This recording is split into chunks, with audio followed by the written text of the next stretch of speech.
Asia ఖండంలోని అతిపెద్ద గిరిజన కుంభమేళా మేడారం సమ్మక్క సారలమ్మ మహాజాతర. రెండేళ్లకు ఒకసారి వచ్చే ఈ జనసందోహం ఈసారి సరికొత్త శోభను సంతరించుకోబోతోంది. ఇప్పటి వరకు మనం మేడారంలో భక్తిని చూసాం, కానీ ఈసారి అక్కడ ఆదివాసీల ఘన చరిత్రను దర్శించుకోబోతున్నాం. రామప్పను చూస్తే కాకతీయుల శిల్పకళ గుర్తొచ్చినట్లే ఇకపై మేడారం వెళితే గిరిజన దేవతల పరాక్రమం, వారి జీవన వైవిధ్యం మన కళ్ల ముందు కదలాడుతున్నాయి. మైపతి అరుణ్ అనే పరిశోధకుడి ఆధ్వర్యంలో 15 మంది బృందం ఏళ్ల తరబడి శ్రమించి సేకరించిన ఆదివాసీల విజ్ఞాన సర్వస్వం ఇప్పుడు మేడారంలో శిలారూపం దాల్చుతోంది. 7,000 గిరిజన జాతుల సాంప్రదాయాలు, 8 భారీ ఆర్చ్ గేట్లపై గొట్టు గోత్రాల చిత్రాలు, వెదురును పోలిన రాతి స్తంభాలు, ఇవన్నీ ఒక అద్భుతమని చెప్పక తప్పదు. మేడారం చరిత్ర విశ్వవ్యాప్తమవుతుందంటున్న పరిశోధకుడు అరుణ్తో మా ప్రతినిధి Narender face to face.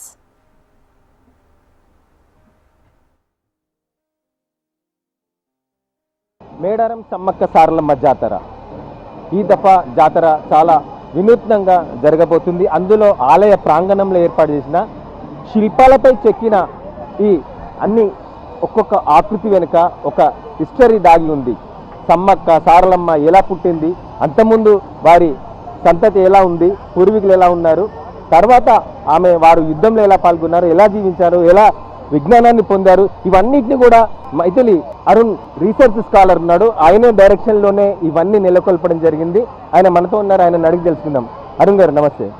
Arun గారు చెప్పండి, అసలు ఈ మొత్తం ఆలయ ప్రాంగణం మొత్తం కూడా అక్కడక్కడ వెదురు బొంగులు, ఈ బొమ్మలు, ప్రతి దానిలో ఒక అర్థం ఉందని చెప్తా ఉన్నారు. ఏంటి మీ స్కాలర్లో, మీ రీసెర్చ్లో ఏం గమనించి ఎలా రీసెర్చ్ చేసి ఇవన్నీ నెలకొల్పడం జరిగింది? ఇక్కడ వచ్చిన ఆలయంలో నీకు బయట ఏ గుడికి సంబంధించిన మూలం మనకి ఇక్కడ కనపడదు. ఇక్కడ మొత్తం నీకు కొత్తగానే కనపడుతుంది. ఆ కొత్తదనంలో కూడా పాత బొమ్మలు, అది ఏదో ఎవరో ఆర్ట్ వేసి కొన్ని సంవత్సరాలుగా కంటిన్యూస్ కల్చర్గా తీసుకొస్తున్న బొమ్మలే కనపడతాయి. ఇక్కడ ప్రభుత్వం ఆలయ నిర్మాణం చేయాలనుకున్నప్పుడు ఆలయ నిర్మాణం కాదు, పునరుద్ధరణ. గద్దెలన్నిటికీ కదలకుండానే ఆ గద్దెల పరిసర ప్రాంతాలు విస్తీర్ణం చేసుకుంటూ భక్తుల సౌకర్యం పెంచుకుంటూనే మీ చరిత్ర నిర్మించాలనుకున్నప్పుడు గౌరవ మంత్రివర్యులు సీతక్క గారు, ఇదే సమ్మక్క వంశం ఆడబిడ్డ, ఆమె ఉండటం, రెండోది ముఖ్యమంత్రి గారు కూడా అదే స్థాయిలో మాకు ఒక హామీ ఇవ్వటం.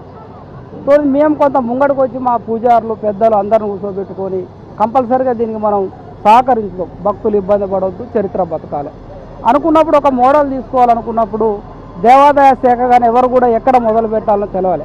ఆదివాసీ సంస్కృతి అంటేనే అర్థం కాని సంస్కృతి, అది మిళితమైన సంస్కృతి ప్రకృతితో. కాబట్టి మేమే కోఆర్డినేషన్ ఒక డిజైన్ ఇచ్చినాం.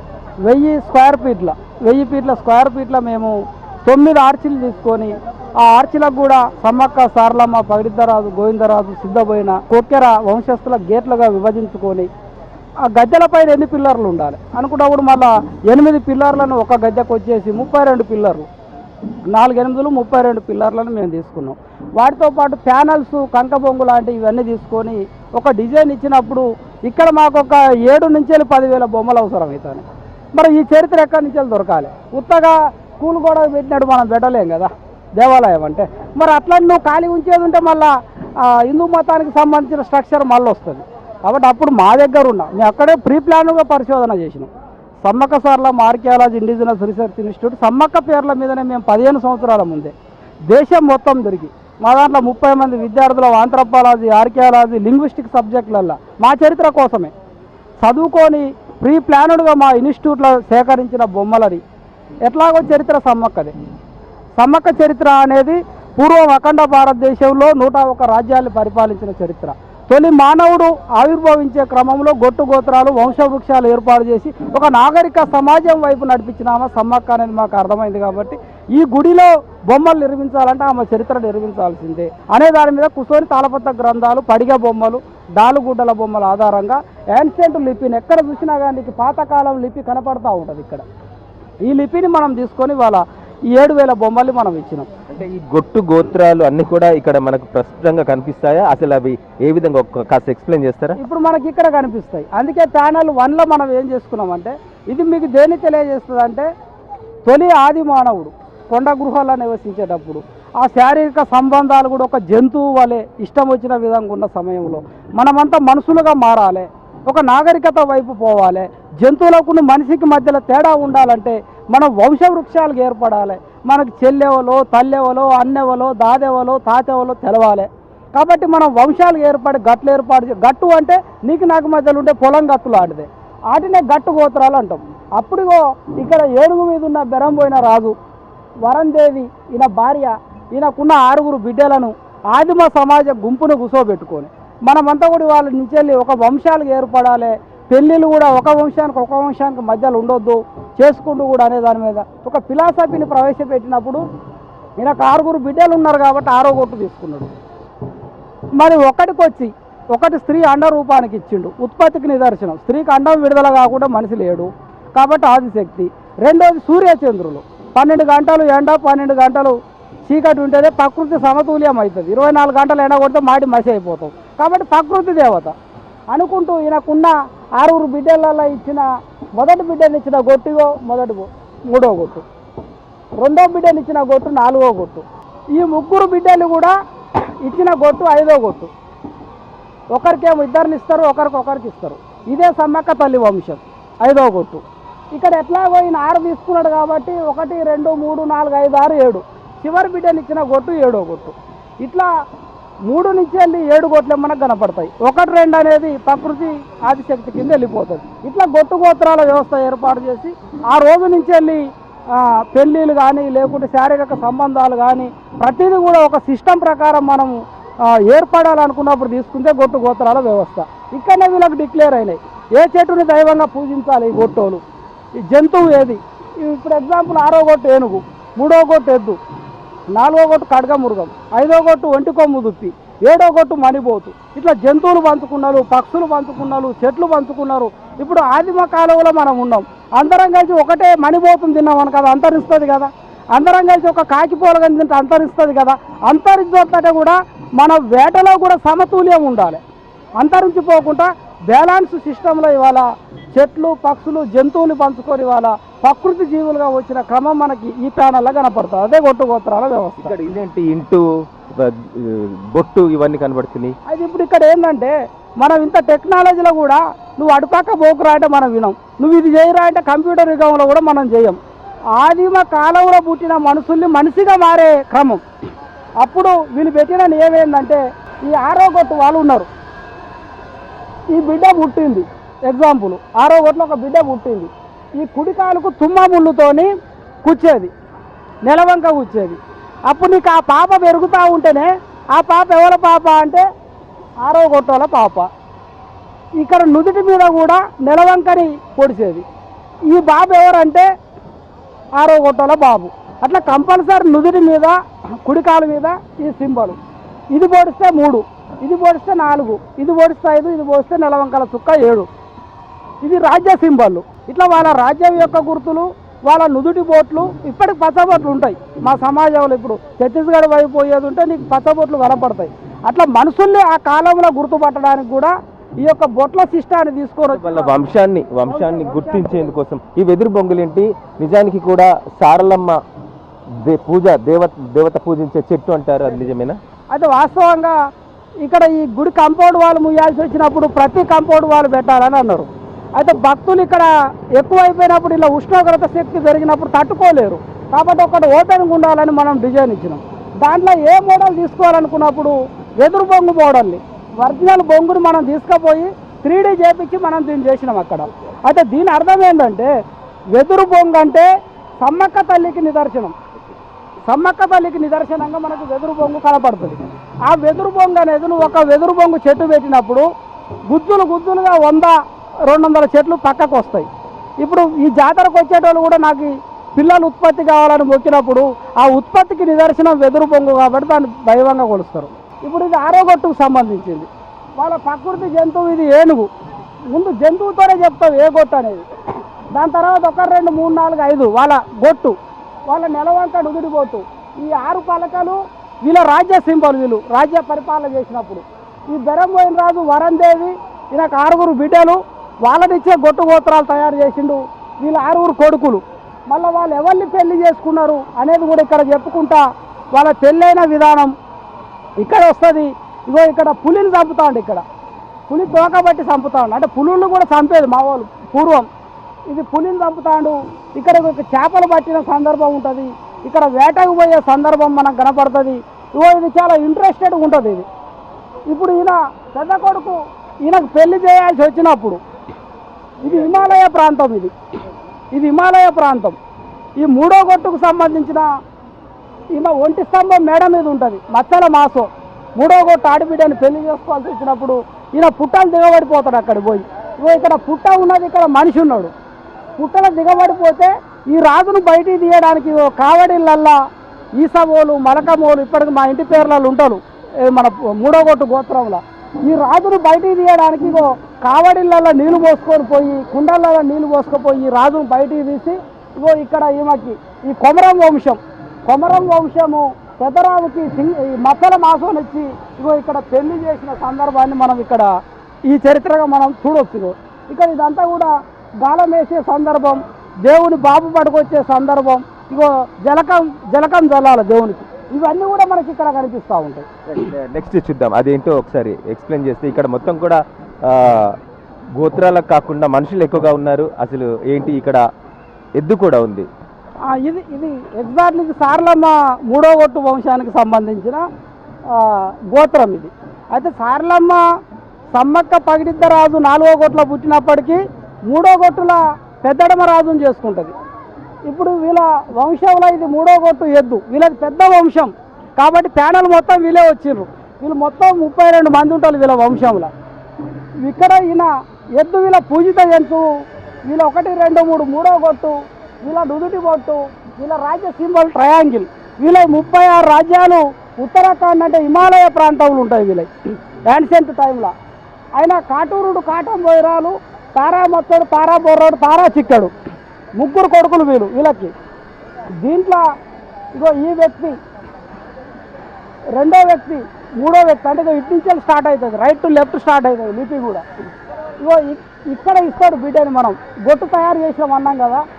ఈ 3 వీళ్ళకు పుట్టినోళ్ళు 8 మంది, వీళ్ళకు పుట్టినోళ్ళు 8 మంది, వీళ్ళకు పుట్టినోళ్ళు ఇట్లా 7 ఉంటారు. వీళ్ళకు పుట్టిన దాంట్లో ఈ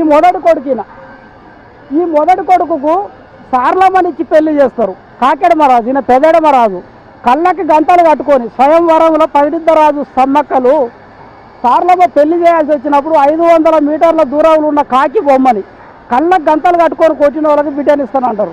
అప్పుడు ఈ పెద్దడమరాజు కళ్ళకు గంటలు కట్టుకొని కాకి బొమ్మను కొడతాడు. కాకి బొమ్మను కొట్టినప్పుడు మా డోలేలో ఒక కథ చెప్తారు. కాలు పోయి కాళేశ్వరంలో పడ్డది, శిరస్సు పోయి సిరంచెలో పడ్డది, నడుము పోయి నడిపల్లిలో పడ్డది, బొత్సు పోయి బోధాపురంలో పడ్డది. ఈ రకంగా పడ్డ తర్వాత కళ్ళకు గంటలు కట్టుకొని బొమ్మను కొట్టిండు కాబట్టి పగిడిద్దరాజు సమ్మక్కలు ఈయన పెద్దడమరాజుని కాకెడమరాజుగా పేరు పెట్టి ఇవాళ సారలమ్మనిచ్చి రాజ్యం కూడా ఇచ్చినట్టు చెప్తుంది. కాబట్టి ఈ జాతరలో ఇప్పుడు కాకోలు సారలమ్మ ఇక్కడ మనకి తలపత్తులుగా ఇక్కడ పూజారులు ఉంటారు, వాళ్ళే దేవుని తీసుకొచ్చే సందర్భం తెలియజేస్తుంది.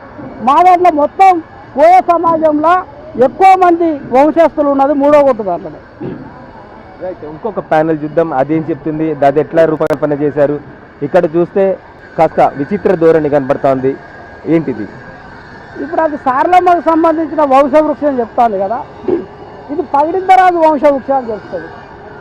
ఇక్కడ మనకి గొట్టు గోత్రాలు పంచేటప్పుడు జంతువుని కూడా పంచారు. కడక మురుగాని చూసినామంటే అది 4వ గొట్టు. అంటే 4వ గొట్టు అంటే ఈ చరిత్రలో పగిడిద్దరాజు గోవిందరాజు చరిత్ర. మీకు దీని మీద కూడా 4 గీతాలు ఉంటాయి. 1, 2, 3, 4. 1, 2, 3, 4 బొమ్మల్లో మా వాళ్ళు లిపిని చెప్పిండు. ఇదంతా మా వాళ్ళు మాకు అందించిన పాత బొమ్మలు. జంతువు మీద కూడా లిపిని చెప్పిండ్రు. ఇక్కడ వీళ్ళ 2వ గొట్టు 1, 2, 3, 4. వీళ్ళ నుదుటి బొట్టు నిలువు బొట్టు, వీళ్ళ రాజ్య సింబల్ చతురస్త్రం. వీళ్ళు తాబేలు మీద 4 ఉన్నారంటే పగిడిద్దరాజు వంశం మీద. తాబేలే 4వ గొట్టు వంశం దేవుడు. పగిడిద్దరాజు తమ్ముడు గోవిందరాజు, నాగుల బండడు, ముల్లారుడు. పగిడిద్దరాజు గోవిందరాజు మాత్రం ఇక్కడ మన గజ్జల రూపంలో ఉంటారు. ఈ మిగతా వాళ్ళు వేరే దగ్గర ఉంటారు. వాస్తవంగా వీళ్ళు 7 తాబేలు మీద. వీళ్ళు 7 సముద్రాలు దాటాలనుకున్నప్పుడు ఇప్పుడు మనం చూసే తాబేలు కాదు, అది తేలే అని అంటారు. సముద్రాలలో ఉంటుంది. ఒక ట్రాక్టర్ తోటి అంత ఎడుపుతూ ఉంటుంది. అది చాలా ఈజీగా వాటిని మచ్చిక చేసుకొని పూర్వకాలంలో సముద్రాలు నదులు దాటేది వీళ్ళంతా.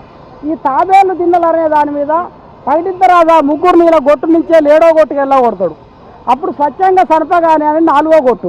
ఇక్కడనే నీకు సమ్మక్క చరిత్ర కూడా వస్తుంది. అక్కడ జలాచంద్రుడు మాందేవికి పుట్టిన కొడుకులు నలుగురు, పగిడిద్దరాజు, గోవిందరాజు, నాగుల వండడు, ముల్లారుడు. ఇలా పెద్దోడు పగిడిద్దరాజు కదా, పగిడిద్దరాజు సమ్మక్క నాగులమ్మ ఇద్దరిని చేసుకుంటాడు. ఇలా గోవిందరాజు, నాగుల వండడు, ముల్లారుడు. ఇక్కడికి అయిపోయిన తర్వాత స్పెషల్గా ఈ ప్యానల్లో ఇప్పుడు మనం చెప్పాల్సింది పగిడిద్దరాజు గురించి. ఇగో ఇక్కడ వీళ్ళ పవిత్ర వృక్షం ఏంటంటే బూరిక చెట్టు, ముళ్ళులు ఉంటుంది అడవిలో. పూర్వకాలంలో మా కోయలు పెళ్ళిళ్ళు చేసుకోవాలంటే అలా పవిత్ర పూజిత వృక్షం కింద చేసుకోవాలి. ఇక్కడ పెళ్లి పందిరేసి పీట ముగ్గు 4వ గొట్టు 1, 2, 3, 4 వేసి పగిడిద్దరాజు, సమ్మక్క, నాగులమ్మను ఒకటేసారి పెళ్లి చేసుకున్నారు. కర్రసాం చేస్తాండ్రు, పెళ్లికి జనాలు వచ్చిండ్రు. మాఘ పున్నమిలా సమ్మక్క సారలమ్మల మన సమ్మక్క నాగులమ్మని పగిడిద్దరాజు చేసుకున్న విధానం కనపడుతుంది. ఇగో ఇక్కడ ఆడబిడ్డలు, ఇగో ఇది బాయి, ఈ బాయిలో 1, 2, 3, 4 పూర్వం మా వాళ్ళు ఎవరి బాయి వాళ్ళకే ఉండేది. 4వ గొట్టు బాయి నుంచి వెళ్ళి పగిడిద్దరాజు ఆడబిడ్డలు ఈ పెళ్లికి నీళ్లు మోస్తాండ్రు, సన్నాయి వేల ముట్టాండ్రు, ఇక్కడ టికిరి వాయిస్తారు, ఇక్కడ డోలీలు కొడతాండ్రు. పేరంటాలు పెద్ద మనుషులు పగిడిద్దరాజు పెళ్లికి వస్తారు. వీళ్ళ పెళ్ళైన తర్వాత పగిడిద్దరాజు, సమ్మక్క, నాగులమ్మని ఇద్దరిని పెళ్లి చేసుకున్న తర్వాత మొదట సమ్మక్క పుట్టింది సారలమ్మ, ఇక్కడ లేడీ ఆకారంలో ఉన్నది. జంపన్న ముయ్యన్నలు పుట్టింది నాగులమ్మకి. వీళ్ళందరూ కలిసి సమ్మక్క, నాగులమ్మ, పగిడిద్దరాజు వీళ్ళ ఫ్యామిలీ జెనెటిక్ని వీళ్ళ వంశవృక్షాన్ని చెప్పుకుంటేనే సమ్మక్క, నాగులమ్మ, పగిడిద్దరాజు పెళ్లిని కూడా సారలమ్మ, జంపన్న, ముయ్యన్నలు పుట్టిన దాన్ని కూడా మనం ఈ ప్యానల్లో చెప్పినాం. ఆ ప్యానల్ చూద్దాం ఒకసారి. చాలా ఇంట్రెస్టింగ్గా అసలు సమ్మక్క సారలమ్మ పెళ్లిళ్ళ దగ్గర నుండి కూడా అసలు ఏ విధంగా ఎవరితో సంబంధాలు కలిగినాయి, వాళ్ళ గొట్టేంది, గోత్రమేంది, వారి రాజముద్రిక ఏందనేది చాలా చక్కగా వివరిస్తున్న పరిస్థితి. ఇక్కడేంటి జింక కనబడుతుంది, ఇదే సమ్మక్క. సమ్మక్క ఇది 5వ గొట్టు సమ్మక్క తల్లి ప్యానల్. ఇది సమ్మక్కని మనము ఒంటి కొమ్ము దుప్పి రూపంలో చూస్తాం. ఇప్పటికీ ఇది అంతరించిపోయిన జంతువుగా సమాజానికి కనపడుతుంది. కానీ పూర్వం కోయ పురాణాల్లో సమ్మక్కని ఒంటి కొమ్ము దుప్పిగానే కొలుస్తాం, వాళ్ళ పవిత్ర జంతువు. అందుకే 1, 2, 3, 4, 5 మనకి ఇక్కడ కనపడుతుంది. ఇక్కడికి వచ్చినాక వాళ్ళ త్రిశూలం, వాళ్ళ యొక్క నుదుటి బొట్టు కనపడుతుంది. 1, 2, 3, 4, 5 వాళ్ళ గొట్టు, ఈ త్రిశూల ఆకారం వాళ్ళ నుదుటి బొట్టు, 5 పలకలు, 5వ గొట్టు సింబలు. ఇక్కడ రాయి బండాన్ రాజు, రసమలాదేవి వీళ్ళకు పుట్టిన కొడుకులు 5గురు. ఇట్లా మేడారం చరిత్ర అంతా ఇగో ఈ ఇద్దరు చుట్టూ తిరుగుతూ ఉంటుంది. ఈ ఇద్దరు చుట్టూ ఎందుకు తిరుగుతుంది అంటే ఈ 5గురు ఇట్లా పెద్దోడు మేడరాజు, చిన్నోడు సాంబశివ మహారాజు. బొట్టు గోత్రాలు ఏర్పాటు చేసేటప్పుడు సాంబశివ మహారాజుకి ఇక్కడ పల్లకిల 5వ గొట్టుకు సాంబశివ మహారాజుకి ఇచ్చిండ్రు. ఇక్కడ ఇచ్చిన తర్వాత మేడరాజుకి ఇక్కడ ఇద్దరిని ఇచ్చిండ్రు. ఒకటే పల్లకిలు ఇద్దరు ఉన్నారు. మేడరాజు అంటే ఈయన సాంబశివ మహారాజుని తూల్డేకిరికి ఇచ్చి చేస్తే మేడరాజుకు సందం బోయిరాలు, కనకం బోయిరాలకు ఇచ్చి పెళ్లి చేసిండ్రు. ఇక్కడ నీకు మేడరాజు ఇద్దరిని పెళ్లి చేసుకున్న సందర్భం నీకు ఇక్కడ క్లియర్గా కనపడుతుంది. సందం బోయిరాలు, కనకం బోయిరాలు. ఇక్కడికి వచ్చినాక తూల్డేకిరి, సాంబశివ మహారాజు. ఇక్కడ కనిపించేది ఏముంటుంది అంటే సమ్మక్క తల్లిని ఏమని చెప్తారు, కంక పుట్ట మీద కంక పిడల పెట్టి పులులు కాపలు ఉన్నాయంటారు చరిత్రలో. అగో ఇక్కడే ఆ చరిత్ర రిపీట్ అవుతుంది. ఇక్కడ వీళ్ళ తాత బెరం బోయినరాజు ఏం చేస్తారంటే సందం బోయిరాలు, కనకం బోయిరాలకు పిల్లలు ఉండరు. మాకు పిల్లలు కావాలని వేడుకున్నప్పుడు ఈ సాంబశివ మహారాజుకి ఆయన ఒక ఆజ్ఞని ఇస్తాడు. ఏమని ఇస్తాడంటే నీకు పుట్టిన బిడ్డ, ఈ తూల్డోకిరికి పుట్టిన బిడ్డ ఎవరైతే ఉంటారో ఈమెకి తెలవకుండా మూర్ఛలు ఉన్నప్పుడు నువ్వు తీసుకుపోయి పోలవాస ప్రాంతంలో వెదురు కంక పిడలో పెట్టి పుట్ట మీద పెట్టి రావాలి. నువ్వు వెదురు చెట్ల మధ్యలో ఆ ప్రకృతిలో జంతువులు కాపాడుకుంటాయి, ఆమె ఎట్లాగో ప్రకృతి శక్తి కాబట్టి అని చెప్తే ఈయన తీసుకొచ్చి పోలవాస దగ్గర పెడతాడు. అప్పుడు ఈయనకు మళ్ళీ కళలో కనపడి పలాని కాడ బిడ్డ ఉన్నది, నువ్వు పోవాలనుకున్నప్పుడు ఈ సంద మేడరాజు పోయే పెద్దల్ని పట్టుకొని డోలి సప్పులతో పోయి ఆ బిడ్డను తీసుకొని వచ్చి సమ్మక్క అని పేరు పెట్టుకుంటాడు. ఇక్కడ పుట్టంగానే మాయమైంది కాబట్టి దంట వాళ్ళ మాయలుగా కొలుస్తారు. అరే పుట్టంగానే మాయమైందంటే ఎంత పెద్ద బిడ్డ అని ఆ రహస్యం ఈయనకే తెలుసు. ఇక్కడ దొరికిన బిడ్డ కాబట్టి ఆయన సమ్మక్క అని పేరు పెట్టుకొని రాజ్య పరిపాలన బాగా చేసుకుంటాడు. ఇగో ఇక్కడ సమ్మక్క పుట్టిన క్రమము, ఇంకా సమ్మక్కతో పాటు పుట్టిన ఉంటారు ఇక్కడ కాసాల నాయుడు, బాలకుమారుడు, ముయ్యాలమ్మ, రక్తపొమ్మాలమ్మ, సడాలమ్మ, ఇట్లా వీళ్ళు 10 మంది ఉంటారు. ఇలా వంశం చెప్పుకుంటేనే మళ్ళీ కిందికి వచ్చిన తర్వాత మళ్ళీ సమ్మక్క పెళ్లి చేయాలి. మనం ఇక్కడ సమ్మక్క పెళ్లి చేయాలనుకున్నప్పుడు ఇగో మనకి ఇక్కడ కనపడుతుంది, ఇక్కడ నాగులమ్మ ఉన్నది, నాగుపాము రూపంలో నాగులమ్మ ఉంటుంది, సమ్మక్క చెల్లెలు. ఇగో ఇక్కడ పైడిద్దరాజు ఉన్నాడు, సమ్మక్క ఉన్నది. వీళ్ళకి పెళ్లి చేయాలనుకున్నప్పుడు మళ్ళీ ఎవరు చేయాలి? ఇంటూ అంటే వడ్డ గోత్రం, సిద్ధమైన వాళ్ళు రాకుండా పెళ్లి కాదు, మళ్ళీ వడ్డలు రావాలి. కాబట్టి ఈ వడ్డ గోత్ర పోలు ఎవరైతే ఉన్నదో వీళ్ళు సమ్మక్క నాగులమ్మల పెళ్లి చేసినారో ఇక్కడ తాబేలు రూపంలో పగిడిద్దరాజును చూస్తారు. కాబట్టి ఇగో ఇక్కడ తాబేలు వేసుకుంటూ ఇక్కడ పగిడిద్దరాజు పక్కం బట్టి సమ్మక్క నాగులమ్మ ఇద్దరిని పెళ్లి చేసుకున్నాడు అనేది చెప్పుకుంటా వీళ్ళ పెళ్లి ఎవరు చేసిండ్రంటే ఇగో ఈ సిద్ధపోయిన వాళ్ళు చేసిండ్రు అనుకుంటా. ఇక్కడ బూరిక చెట్టు కింద వీళ్ళు పందిరేసిండ్రు అని చెప్పుకుంటా ఇక్కడికి వచ్చిన తర్వాత సార్లమ్మ పుట్టింది. సార్లమ్మ ఏ రూపంలో ఉంటుందంటే మళ్ళా సార్లమ్మ జింక రూపంలో ఉంటుంది, పులి పైన కూడా ఉంటుంది అనేది ఆ సందర్భాలు చెప్పుకుంటా మళ్ళా 5వ గొట్టు చరిత్ర చెప్పుకుంటేనే ఇళ్ళనే సమ్మక్క తల్లి పెళ్లి చెప్పుకుంటేనే మళ్ళీ ఇలా సార్లమ్మలు పుట్టిన చరిత్రను కూడా ఒకటే ప్యానెల్లో మనం చెప్పడం జరిగింది, మొత్తం కూడా బొమ్మల రూపంలో. ఇవాళ మరి ఎందుకు సమ్మక్కని సారలమ్మని ఇద్దరిని కూడా పులుల మీదనే బొమ్మలు ఎక్కడ చూసినా కనిపిస్తుంటాయి, ఈ ఫోటోలో కూడా అదే పెడుతుంటారు. కానీ ఇక్కడ చూస్తే జింక ఇట్లా డిఫరెంట్గా మీ చరిత్ర చెప్తా ఉన్నారు, కానీ బయట చూస్తే మాత్రం పులుల మీదనే చూపిస్తూ ఉంటాయి. అంటే వాస్తవం కూడా అదొక లింక్ ఉన్నది. సారలమ్మ అనేది జింక రూపంలో ఉంటుంది అనేది మా వాళ్ళు ఇప్పటికి కూడా నమ్ముతారు. జింక రూపంలో ప్రతి గూడెంలో చెక్క బొమ్మను పెట్టుకొని మొక్కుతారు. స్టిల్ నువ్వు ఏ గూడానికి పోయినా నీకు అది కనపడుతుంది. సమ్మక్క పులి మీద ఉన్నదనేది కనపడదు, తక్కువ సందర్భంలో కనపడుతుంది. పులిని ఎందుకు తీసుకున్నారంటే పులిని అంత క్రూరముగాని కూడా తన వాహనంగా మలుచుకునే అంత శక్తివంతురాలు, అంత ప్రేమించే గుణమున్న వ్యక్తిగా సమ్మక్కను చూస్తారు. అందుకే మా గూడెలలో మాఘపుణ్యం అయిందంటే పులి వచ్చిపోతుంది అనేది ఒకటి ఉంటుంది. ఇప్పటికి కూడా సమ్మక్క జాతర అయిపోతుంది అంటే పులి ఒక్కసారి వచ్చి మొత్తం తిరిగిపోతుంది అనేది ఉంటుంది. పులిని ప్రత్యేకంగా సమ్మక్క కూడా చూస్తారు, జింక కనపడదంటే సార్లమ్మగా చూస్తారు. అది ప్రకృతి దైవానికి సంకేతంగా మనం చూడవచ్చు. అరుణ్ గారు రీసెర్చ్ చేశారు, మీ ఈ రీసెర్చ్కి ఎంతమంది సహకరించారు, ఎంత కాలం పట్టింది, ఏ విధంగా ఈ రీసెర్చ్ చేశారు? వాస్తవంగా కూడా మాది సమ్మక్క సార్లమ్మ రీసెర్చ్ ఇన్స్టిట్యూట్ పేరు కూడా, ఎందుకంటే మేము చరిత్రలో దునికినాక మాకేం అర్థమైందంటే ఇది సమ్మక్క చరిత్ర అని అర్థమైంది. అనుకున్నప్పుడు ఇన్స్టిట్యూట్ పేరు కూడా అదే ఉండాలి. మా ఇన్స్టిట్యూట్ కలర్ కూడా ఎల్లో కలర్ ఉంటుంది. ఎల్లో కలర్లోనే, ఎందుకంటే బండారి పసుపునే దైవంగా కొలుస్తాం ఇక్కడ, కాబట్టి మా ఇన్స్టిట్యూట్ కలర్ కూడా అదే. మా లోగో కూడా సమ్మక్క సారలమ్మ గద్దెలే. ఈ చేసే క్రమంలో మాకేమర్థమైందంటే ఈ 15 సంవత్సరాల రీసెర్చ్ మేము చేసిన దాంట్లో అలా ప్రతి చరిత్ర సమ్మక్క తల్లితోని ముడిపడి ఉన్నది. సమ్మక్క మూల చరిత్ర కనపడుతుంది.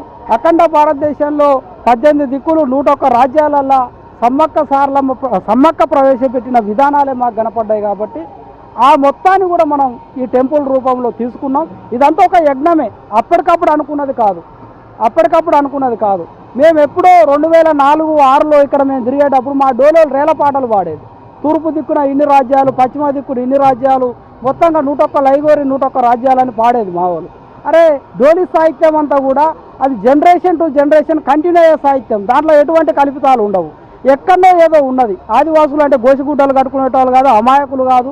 వీళ్ళు చరిత్ర నిర్మాతలు, లిప్పును కనుగొన్న వాళ్ళు, సైన్స్ను ప్రవేశపెట్టిన వాళ్ళు, వ్యవసాయాన్ని ప్రవేశపెట్టిన వాళ్ళు, టెక్నాలజీ కనుగొన్న వాళ్ళు, చక్రం కనుగొన్న వాళ్ళు అనేది మొత్తం అర్థమైన తర్వాత ఎట్లయితే అట్లా మనం ఒక యజ్ఞంకి వెళ్ళిపోవాలని ఇలా అనేక మంది విద్యార్థులు గవర్నమెంట్ ఉద్యోగాలు వచ్చినా కానీ పక్కకు పారేసారు. ఈవెన్ ఇప్పుడు నేను పిహెచ్డీ అయిపోయింది, ఇప్పటికిప్పుడు మేము ప్రొఫెసర్లం కావచ్చు, కానీ ఒకరి దగ్గర మనం బందీగా ఉండొద్దు, స్వతంత్రంగానే మనం ఉండాలి, మన చరిత్రను రక్షించుకోవాలనే దానిపైన ఇవాళ మేము 15 సంవత్సరాలుగా 37 మంది విద్యార్థులను ఇవాళ Delhi university, Karnataka university, Madhya Pradesh central యూనివర్సిటీలో కూడా ఇంకా నెక్స్ట్ జనరేషన్ పిల్లల్ని తయారు చేసుకుంటా ఆంథ్రపాలజీ, ఆర్కియాలజీ, లింగ్విస్టిక్ సబ్జెక్టులను మేము బేస్ చేసుకొని కేవలం మా మూలం కోసమే మేము పనిచేస్తాం మా ఇన్స్టిట్యూట్. నిజానికి ఇది ఒక గొప్ప యజ్ఞం అని చెప్పవచ్చు.